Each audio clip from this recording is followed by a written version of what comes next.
Hey guys, check it out. December 8th in New York City, the Soho Forum is hosting a debate on the resolution. While vaccine mandates are an infringement on freedom, some are justified due to their big payoff in lives saved. For the affirmative will be George Mason law professor Ela Soman, and for the negative, our friend Angela McArdle, chair of the Libertarian Party of Los Angeles County and declared candidate for national chair of the Libertarian Party. The live debate will be at the Sheen Center. And of course, yes, they do have the vaccine restrictions at the Sheen Center, but they do not at Gene Epstein's apartment. And they're going to have a live viewing party at Gene's house. So people who oppose the mandates can watch the debate about the mandates. And so find out everything you need to know all about it at thesohoforum.org. That's this December the 8th in New York.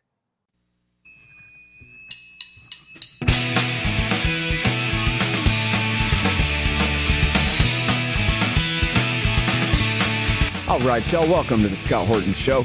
I'm the director of the Libertarian Institute, editorial director of antiwar.com, author of the book Fool's Errand, Time to End the War in Afghanistan, and the brand new Enough Already, Time to End the War on Terrorism. And I've recorded more than 5,500 interviews since 2003, almost all on foreign policy, and all available for you at scotthorton.org. You can sign up for the podcast feed there, and the full interview archive is also available at youtube.com/Scott Horton Show. All right, everybody, introducing the war nerd, John Dolan, a.k.a. Gary Brecher, and host of Radio War Nerd. And he's the author of Dispatches, which I've read, which is excellent. And also the War Nerd Iliad, which I take it is your retelling of the Iliad. Is that right? Welcome back to the show, John. How are you doing? Thanks. I'm glad to be here. The Iliad is a project I'm really fond of and uncharacteristically pleased about. I figured, everybody gets a taste of the Iliad, and it's enough for most people because the people who translate it into English or any of the modern languages have tried to retain the meter or some sense of the meter, which is so difficult that you end up not noticing that it's an amazing tale. So what I did was just do a prose version in contemporary colloquial English that gets at the story because it's an incredible story, and people should know that. That sounds like a lot of fun.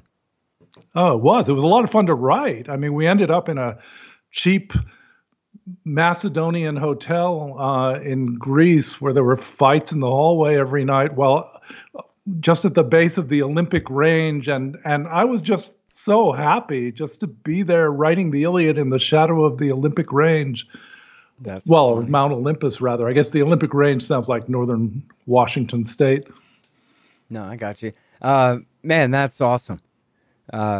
Maybe one day I'll get a chance to read it. Although with this pile of books I'm looking to attempt to surmount here, it's probably higher than any of those Greek mountains. But anyway. It's true. We do a podcast too, and the strain of reading a half dozen books for every podcast is pretty much your life. Yeah, it's crazy.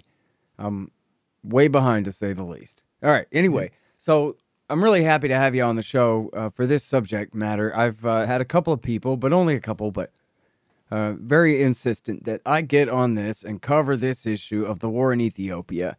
Mm-hmm. And really, I didn't know where to turn because I've been trying to keep up with the news. And, Jason and Dave do a great job at antiwar.com at keeping up with the latest. Mm-hmm. But context is everything. And who has the context? And then finally, I got a hold of this piece that you have written here. The War Nerd, the Tigray-Ethiopia War, that's reprinted at Naked Capitalism. And, well, first of all, thank you for setting me straight. I'm pretty sure, I think that now I understand essentially who's on whose side and the chain of events here. But yeah, it can be done, but it helps that I've been writing about the wars in this area for 25 years. I mean, you need to have a sense of precedent here because this is an old pattern. Right. So, I mean, a lot of people might not have much of an idea where Ethiopia is other than somewhere in East Africa, but we're talking about the very northern portion of Ethiopia here, the Tigray region. Is it its own kind of state or province or something, or it's just an ethnic Well, region as you'd characterize it, or how yeah, does that work? yeah. Well, it's an ethnic region, but that's where it gets complicated because people know maybe that there's Eritrea just to the north of Tigray. Hmm. Tigray is basically a sort of, if you took a capital L and turned it down, it would look sort of like the shape of Tigray province. But Tigrayan people and Tigrinya speaking people dominate Eritrea as well. That doesn't mean they're friendly, on the contrary. And for that matter, Eritrea used to be part of Ethiopia until it won independence in a bloody war. And that means that Ethiopia is now a landlocked state.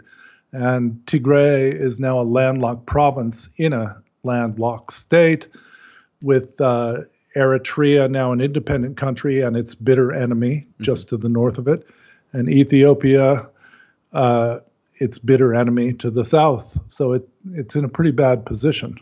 Now, the previous leader, Meles Zenawi, George W. Bush's guy, he was Tigrayan, correct? Oh, yes. He was a really impressive person. He was, yeah, he's, you get these guys in movements like that who are extraordinary. He was a product of the student rebellions of the 1970s, and his TPLF, the Tigrayan People's Liberation Front, walked out of Addis Ababa University in the mid 1970s and said, "We're making a Maoist war. We're taking it to the people," and they did that. And in fact, if there are progressive readers out there who want to know how student movements matter in places where they really do matter, and how nasty it can get when you get involved in serious politics, there's a book called Wore Negari, Worenegari, by someone who was there, who saw Meles Zenawi and the Tigrayans walk out of these university cat chewing, and drinking sessions where they were forming the basic political parties. And Zenawi's TPLF became the most effective ethnic militia in a country full of ethnic militias. And they were allies with the Eritreans for a while in the 1980s, when the Eritrean EPLF, a sort of parallel organization, Eritrean People's Liberation Front, defeated the Ethiopian military, which was trying to force Eritrea back into the country, most dramatically at the Battle of Alphabet in 1988. They wiped out the best divisions of the Ethiopian army. And in 3 years, the Derg, the weird, nominally communist dictatorship of Ethiopia fell. And Zenawi then became the leader of Ethiopia, in fact, for a while, and in reality, straight till his death. He didn't die till, I think, 2012. And he had a very mixed reputation in Ethiopian circles, but he was not an American puppet. I mean, there's this weird ultra-left move now to say, aha, the Ethiopians are the good guys here. Well, first of all, there doesn't have to be a good guy in the story. Zenawi did some good things. He had this slogan that he did straight through, which was Ethiopians should eat 3 meals a day. And he made great progress on that. He didn't bring democracy to the country, but I don't know quite what that would mean in an ethnically divided empire that was made by conquest only in the late 19th century for the most part.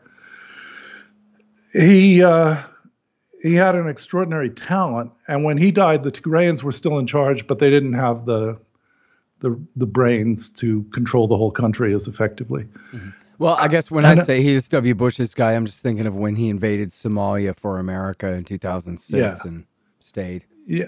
Yeah, well, America is so desperate to find somebody to do its work over there after the debacle at Mogadishu that they brought in Kenya, they brought in Ethiopia, they brought in anybody they can find. But in some ways, Abiy Ahmed is very much America's idea of a leader too. I mean, you don't win the Nobel Peace Prize if you get an American veto. That's given to people they consider safe, like Kissinger. And that's the current leader that came. Is he the guy that came to power directly after Zenawi? Not directly, because Zenawi died, and then a few other leaders took over. But Abiy Ahmed came to power 2018, and what he did looked really good. He made a deal with Eritrea, which is now independent on the Red Sea, run by a very scary guy, the leader of that guerrilla movement called Isaias Afwerki. And nobody had talked to Afwerki for a long time. And he was running a state that gets compared to North Korea, which might be a little exaggerated, but it's a pretty grim place and totally isolated. And as Alex Duval, one of the best writers on the Horn of Africa, wrote, Abiy Ahmed, who looked good, he ran something called the Prosperity Party. He was, all shiny and new, made this deal with the very grim Isaias Afwerki and got the Nobel Prize, but they never revealed what was in the treaty. And they signed it in Saudi Arabia, and it all went very quiet. I am almost certain that what was in that deal, the reason that Afwerki signed it, is let's do a pincher movement against Tigray. Eritrea from the north, Ethiopia from the south, and let's crush that place, because those Tigrayans have gotten disproportionately powerful. They're always butting into everything, and we both hate them. Let's get rid of them. And importantly, as you say here, the current leader, Abiy Ahmed, is an ethnic Amhara, which makes him there's argument about that Tigray, too. I guess. Yeah, well, I think there's a lot of resentment against Tigrayans for disproportionate power. I mean, Ahmed now says he's fully Oromo, not Amhara. His father was definitely Oromo. His mother was either an Oromo Christian or an Amhara Christian. Nobody seems to be sure. But he's the first people he cracked down on were the Oromo, who are the biggest ethnic group in Ethiopia. And that was why when we first started looking at this war in Radio War Nerd, I mean, you go to the maps first. The maps always matter.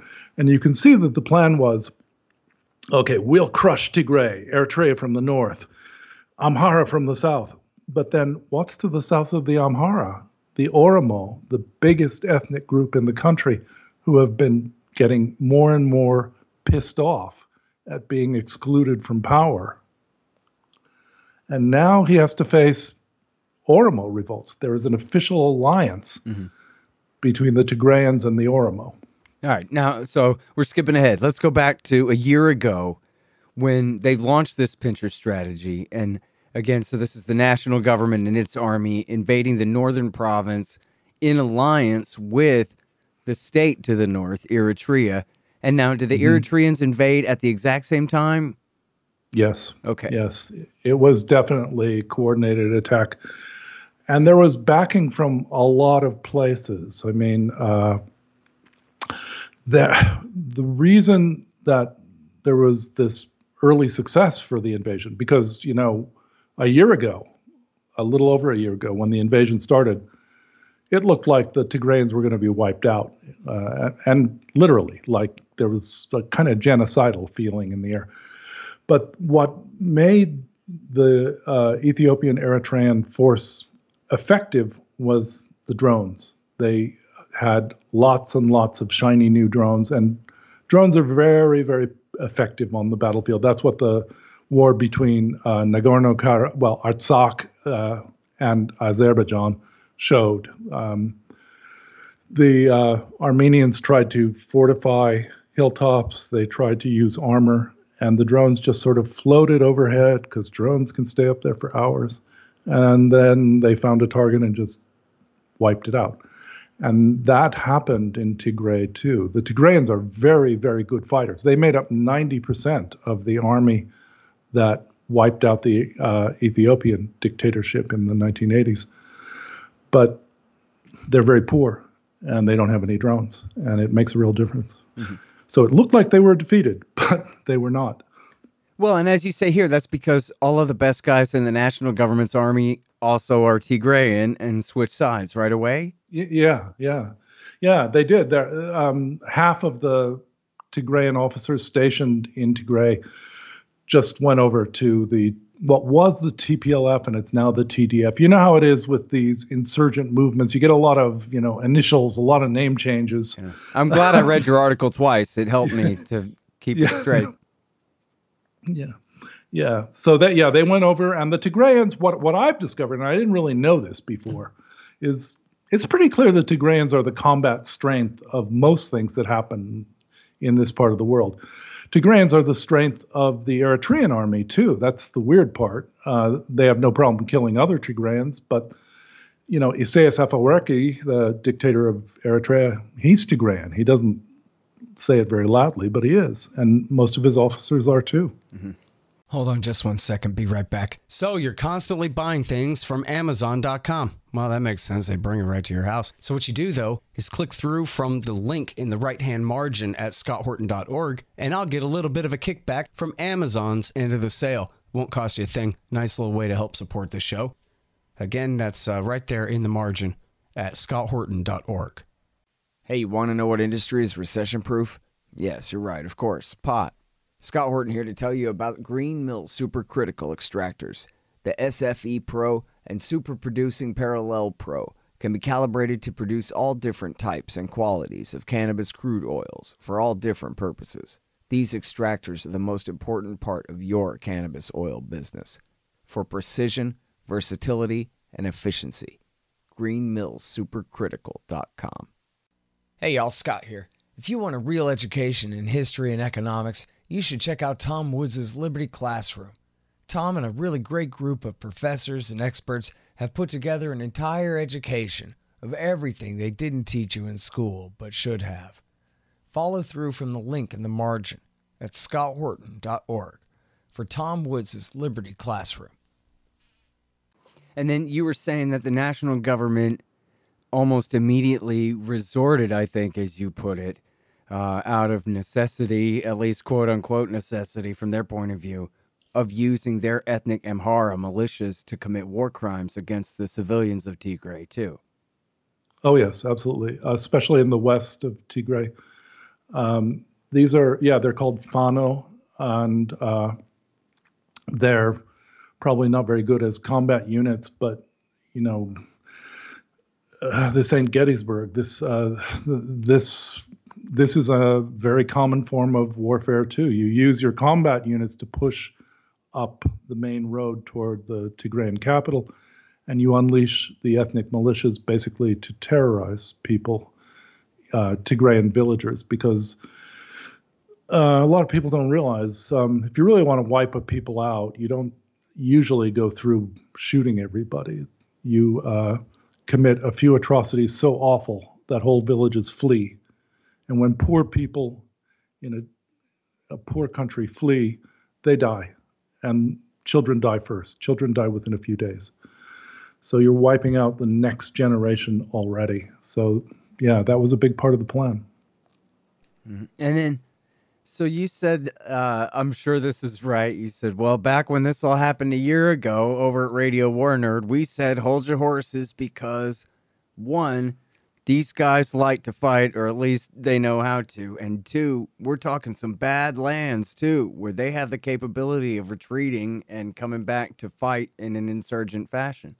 And I think you even mentioned we have the perfect examples of Iraq and Afghanistan of how well this can work if you're willing to try it, right, laying out in front of us here.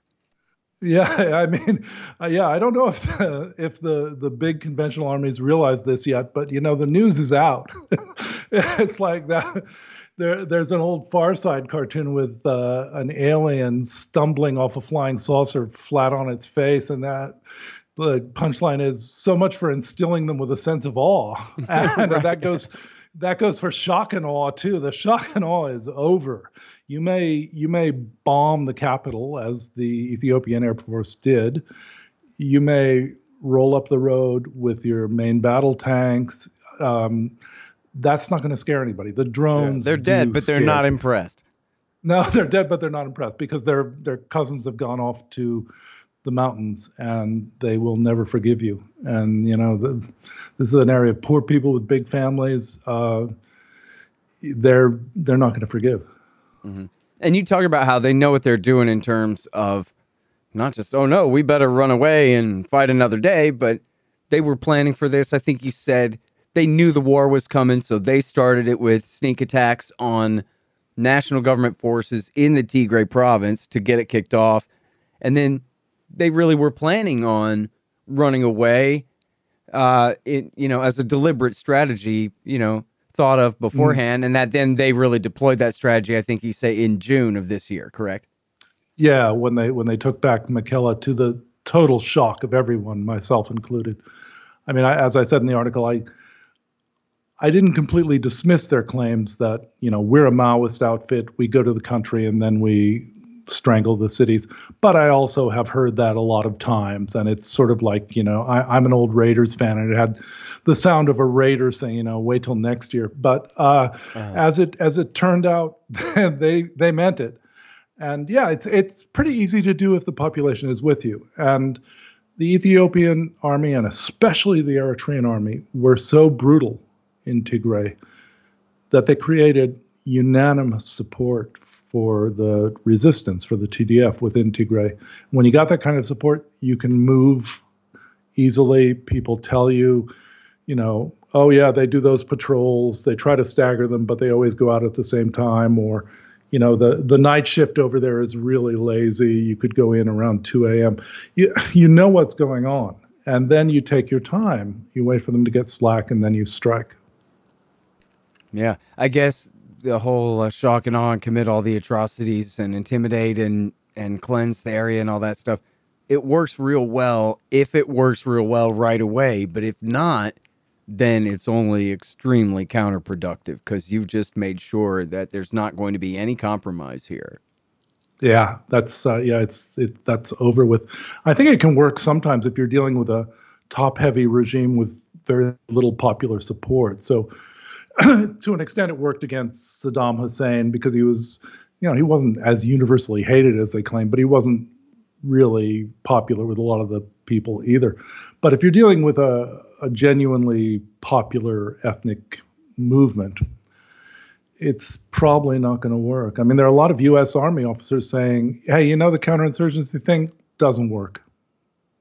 Sure. Well, there are a lot of people who said that before they tried it in Iraq and Afghanistan, and then said, told you so after it didn't work in Iraq and Afghanistan. Yeah. It's true. I told them that. Of course you did. Yeah, there was a moment 20 years ago when I actually thought, I could go with this Iraq thing and I could make $1 million, but no. And it wasn't that I was virtuous. It was more like snobbery, like, no, these are amateurs. No. Yeah, there's no way that was going to work, and then it didn't. Yeah. So, yeah. All right. Now, all right, catch us up then. Since what's happened since last June? They turned everything around. I mean, when I put it in Google, they say that the momentum is with government forces now, but I don't know if that's right or current. Well, it's really hard to know because one of the things the Ethiopian government did right when they started, very effectively, was to cut communications to Tigray. Turns out, people think their cell phones make them more plugged in, but not if somebody turns off the towers, not if somebody turns off the whole system. And that's what the Ethiopian government did. A lot of the people in charge here on both sides have an electronic warfare background.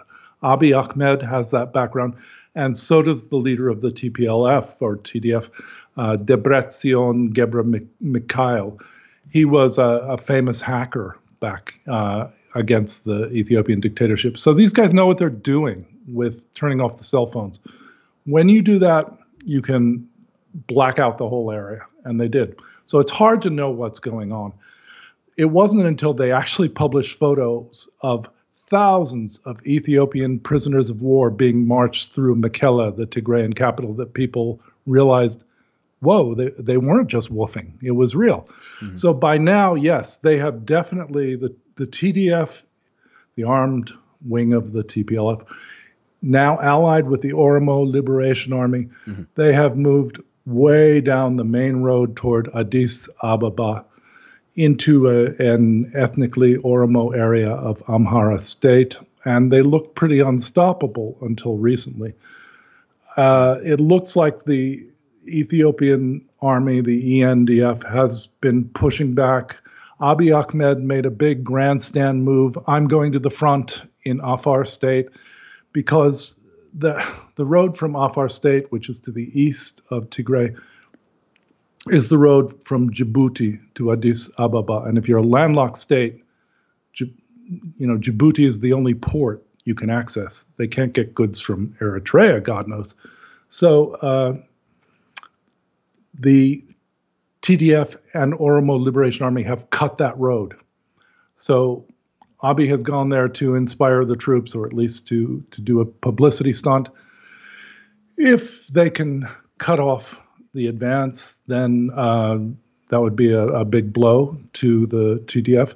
Just today, they bombed a big dam power plant inside Tigray. That's the kind of vengeful war that they can wage right now. They do have the Air Force, and much more importantly, they do have the drones, because drones are a lot more effective than piloted aircraft. And so they can definitely inflict a lot of casualties. Whether they can stop the advance, I don't know. And now, in this war that started a year ago with this pincher maneuver, they've now got themselves trapped in one, now that the Tigrayans have this new alliance with the Oromo. But now, in your article, you say the Oromo don't really have much to bring to bear here, but what do you think exactly about that?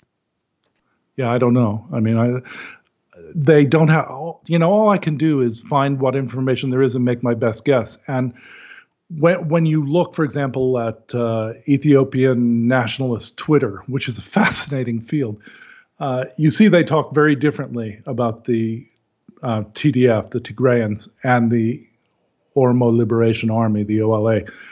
They hate the TDF, but they also fear it. They don't seem to fear the OLA. In fact, they sneer at it. But that's a tricky thing to do, too. The Tigrayans are only 6% of the Ethiopian population. The Oromo are at least 30%. Uh-huh.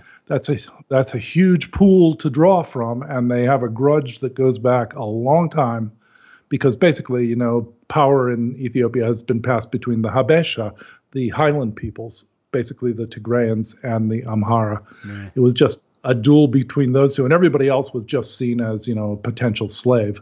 And that's changing. The Oromo say, if we're citizens, we got to have some rights too.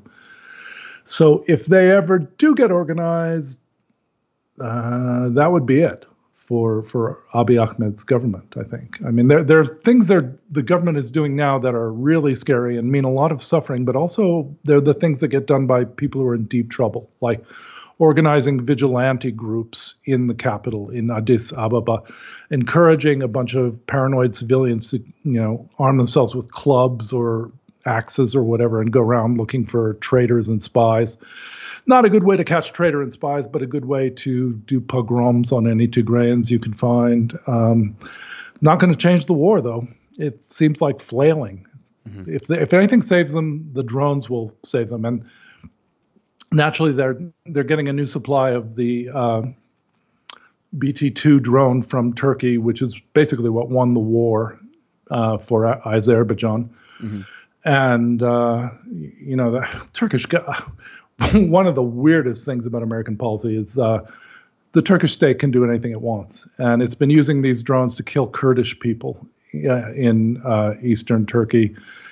Francis Fukuyama actually spoke out in favor of that. Like, isn't this wonderful? Turkey now has its own murder drones, and it is now exporting them to Eritrea and Ethiopia, and they'll be used to blow up maybe guerrillas, maybe villagers going to market, whatever. Right. That might make a difference, but I don't see the Tigrayans going back in their box easily.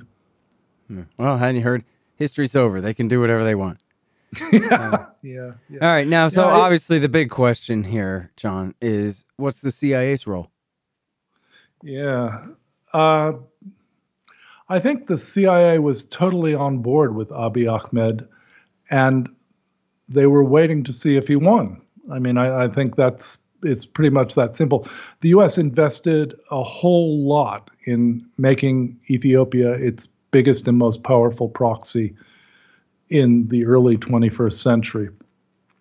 And that wasn't because they particularly loved the people who ruled it at the time. They just thought there are a lot of educated people who want to learn tech, want to be part of the global economy. We can use that. And they did. But the problem is he didn't win. And I would think the CIA is, at this point, is watching and trying to find out who wins, and then probably doing as much harm as it can in the meantime. They may be farming it out, to the UAE and to Turkey, because the big fight now is, who's going to supply the Ethiopian government with drones, because those are the pivotal weapons at the moment. China is trying to supply Ethiopia with drones. And at the moment, because, the whole Russophobia thing failed, you can drum up a lot of phobia about China. So it'll be like, we have to give them drones so that China doesn't give them drones. Mm-hmm. And I can see this leading to the whole Cold War thing. Like, let's give these guys horrible mass murder weapons, because if we don't, the other guys will. But I don't think the CIA knew this would happen, and I don't think they have a very good plan. And I don't think they're exactly backing one side or the other. I think they're kind of out of it and maybe farming it out to the Turks. Hey, y'all, check out my new book, Enough Already, Time to End the War on Terrorism, at enoughalreadybook.net. Early reviews are that people either think it's hilarious or they get so angry that they put it down. But it's the Iranian Revolution, the 80s Afghan War, the Iran-Iraq War, Iraq War I, Iraq War I.5, and then Afghanistan, Iraq War II, Somalia, Pakistan, Libya, Syria, Iraq War III, Yemen, and all the special operations wars throughout Africa in the aftermath of the war in Libya. It's all there for you. Might change your friend's mind. Enough Already. Time to End the War on Terrorism at enoughalreadybook.net. Hey guys, Scott Horton here for expanddesigns.com. Harley Abbott and his crew do an outstanding job designing, building, and maintaining my sites, and they'll do great work for you. You need a new website? Go to expanddesigns.com/Scott and save $500. Hey guys, check out Listen and Think audiobooks. They're at listenandthink.com and, of course, on audible.com. And they feature my book, Fool's Errand, Time to End the War in Afghanistan, as well as brand new Out Inside Syria by our friend Reese Ehrlich, and a lot of other great books, mostly by libertarians there. Reese might be one exception, but essentially they're all libertarian audiobooks. And here's how you can get a lifetime subscription to Listen and Think audiobooks. Just donate $100 to The Scott Horton Show at scotthorton.org/donate. I did see where the Chinese foreign minister went to visit and show support for the current leader. So I can see what you mean about, and they say this about Saudi Arabia, right? That if we don't keep helping them carpet bomb the poor Yemenis, then the Russians or the Chinese might come in and start selling them stuff instead. Yeah. So and this is a country that doesn't even have oil or the very long corrupt relationship with the U.S. that the Saudis have. it, Ethiopia was seen as a rogue leftist state in the late 20th century until basically early 90s when the Derg, the Marxist dictatorship, was overthrown. Mm-hmm. And then things changed fast, but they'll probably change again. I mean, basically, you got to figure out that there's going to be a deal made somewhere. Like maybe, okay, we'll get rid of Abiy and we'll go back to a really federal system where you can do what you want up in Tigray, you leave us alone. I can see army officers making a deal like that, but I can't claim to know what's going to happen. Yeah. Well, in reading this, it sort of seems like reading the past and future history of this whole continent, where mostly European empires, but not entirely European ones, sometimes just African ones, have drawn these borders in crazy places where people are either, divided and conquered or grouped together and conquered or whatever in strange ways, where you probably don't have a border where it really would belong if, Kang and Kodos came and from above tried to make it fair and make it, more or less ethnic states, wherever they are kind of thing. And so it's just going to continue to be like this all over the damn place from now on. Oh, yeah. It's been going on for a long time. I mean, there have been a lot of great battles in this era that are now battle sites again, like Adwa, the great victory of an Ethiopian army over an Italian army. Basically, they defeated 15,000 Italian and Eritrean troops, basically cut them to pieces.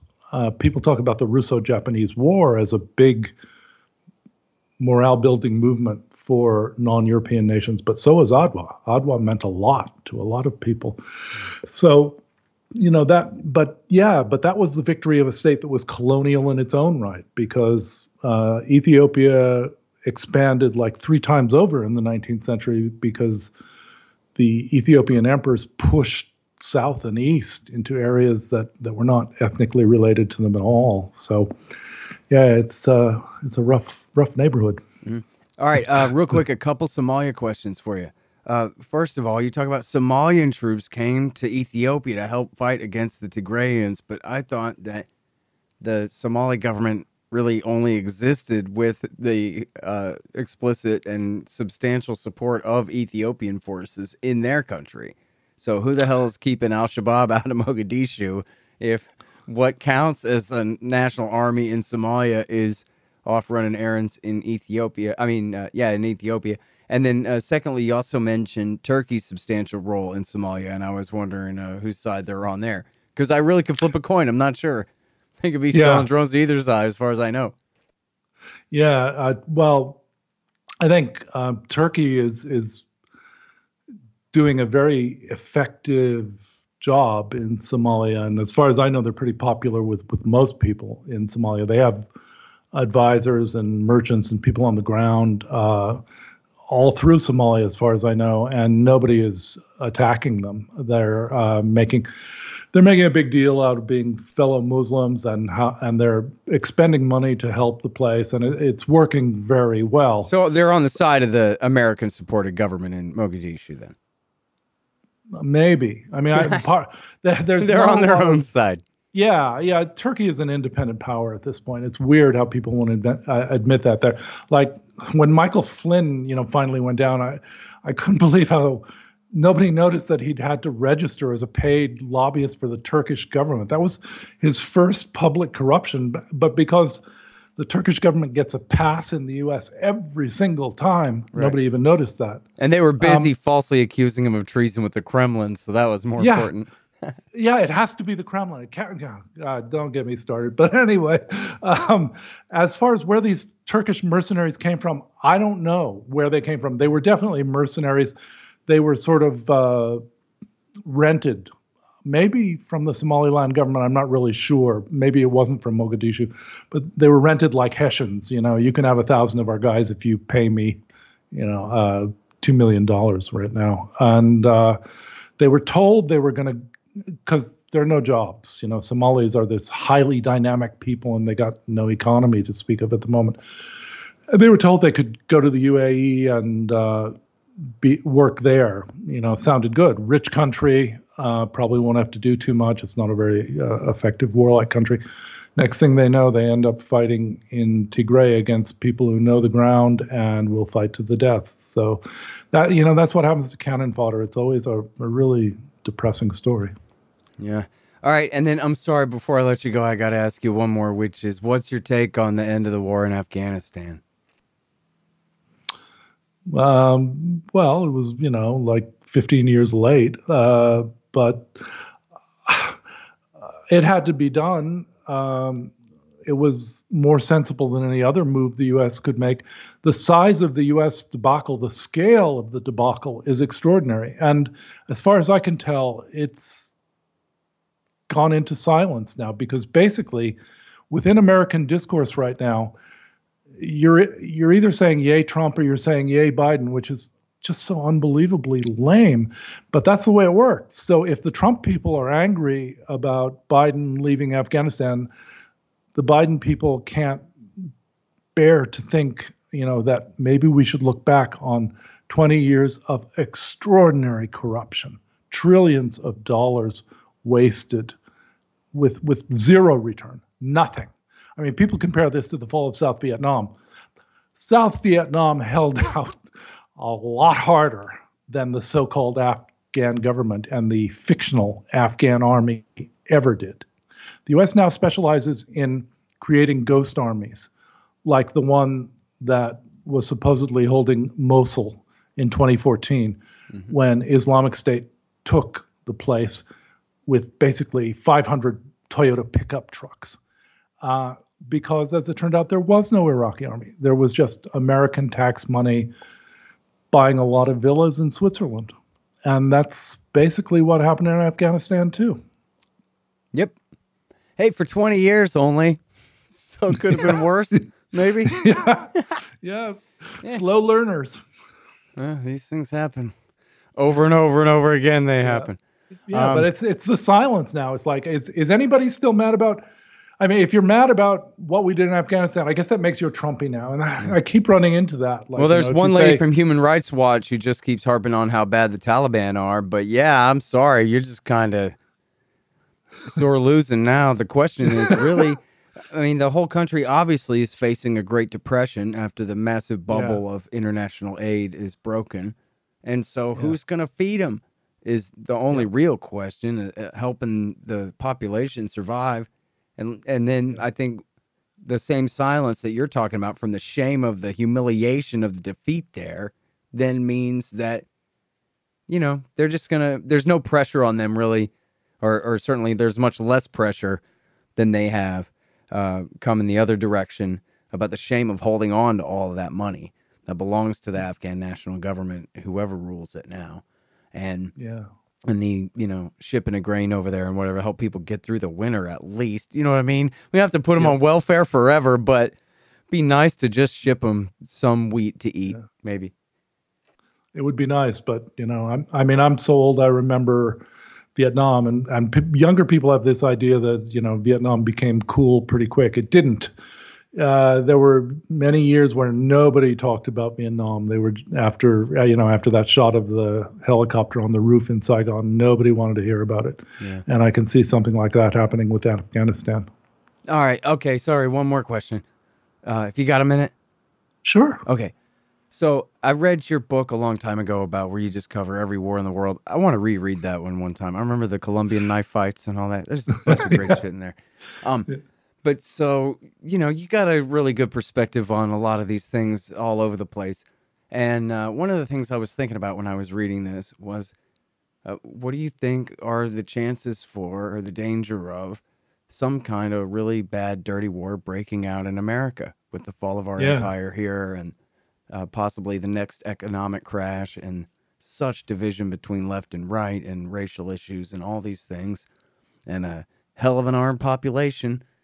Yep. And the Constitution, it ain't magic. I think we all know that. So no, I've thought about this a lot, but I can't say I know for sure what's going to happen.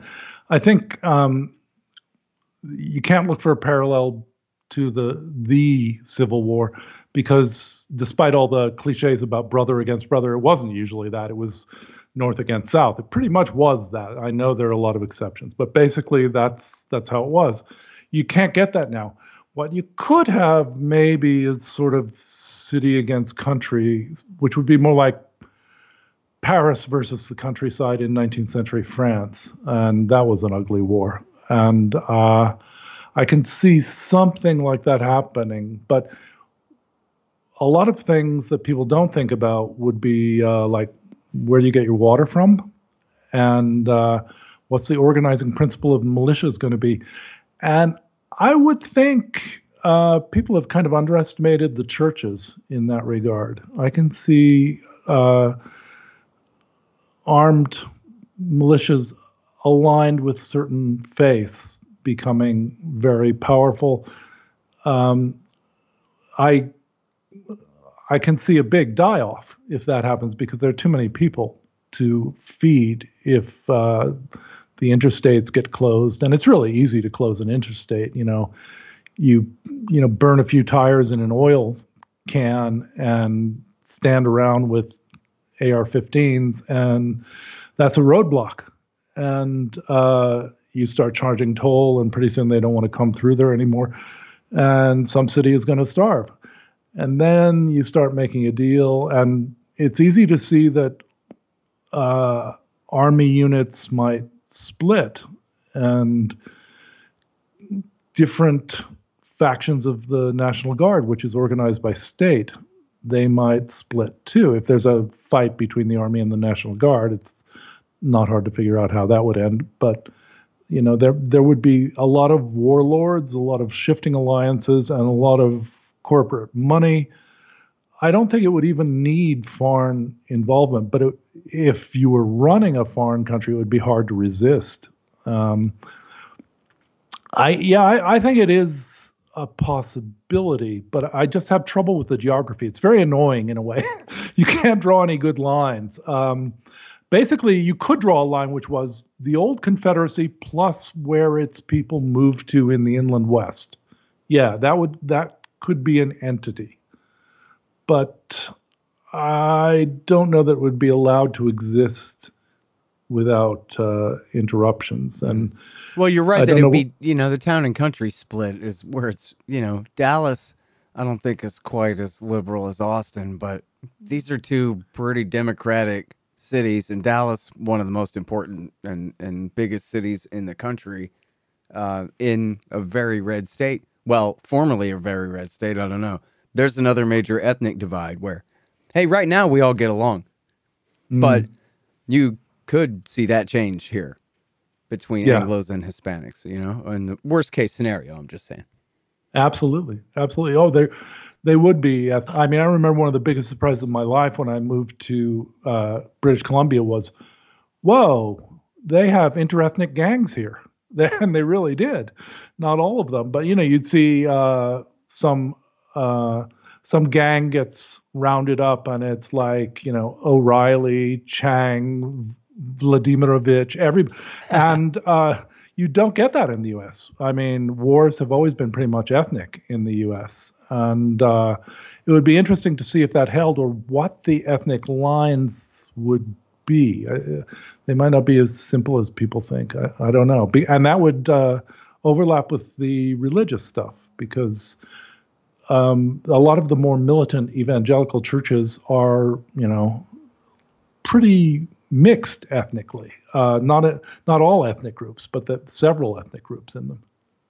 Well, so in all of this, I mean, I'm not really asking you percentages for all this, like how likely you think this is to all break out or whatever, but say if you had to compare between chaos and a lot of peaceful secession, what do you think the chances are that you just figure out a way to go back to the Articles of Confederation or better and have that strong federalism like you were talking about for Ethiopia, maybe live and let live a little bit more?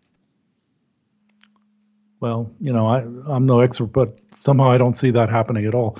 The Constitution, that that document you mentioned, it's pretty conservative about such things. I mean, there's always somebody wanting to secede. There are parts of California and Oregon that want to secede now, but I don't know. I don't think that would happen peacefully. We're not a peaceful people. Yeah. That could be the dark cloud on the silver lining there, as far as bringing all the troops home from the world empires. Well, they got to shoot at somebody, don't they? Yeah.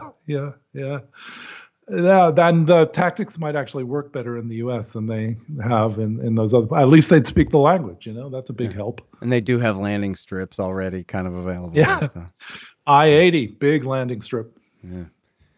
All right. Well, John Dolan with the bad news. Listen, no, I really appreciate it, man. You write great stuff, and sorry we haven't talked in a very long time, but I've been reading you more or less all along here, and always love your stuff. So thank you very much. Thank you. I appreciate it. It was fun. Bye-bye. All right, you guys. That's John Dolan, a.k.a. Gary Brecher, the war nerd. And here he is. This one's reprinted at Naked Capitalism, the war nerd, the Tigray-Ethiopia War. The Scott Horton Show, Anti-War Radio, can be heard on KPFK 90.7 FM in LA, APSradio.com, antiwar.com, scotthorton.org, and libertarianinstitute.org.